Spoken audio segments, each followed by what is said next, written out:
soul brothers, the steam teams. These are the people we look up to. Feel free when your steps come to you. Your bird don't get up and pattern his flight every day. He fly over here and fly over there. He just fly anywhere, and he's pretty flying. That's dancing.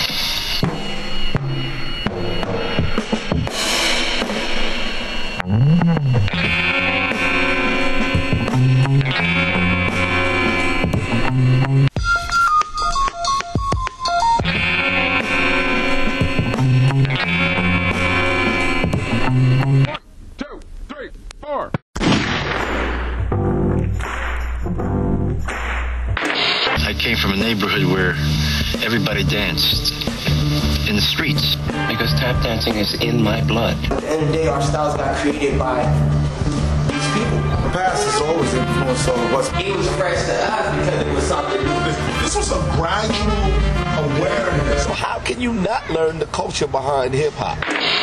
Come on, take a trip with me to Harlem. Let's take it to the stage, sucker.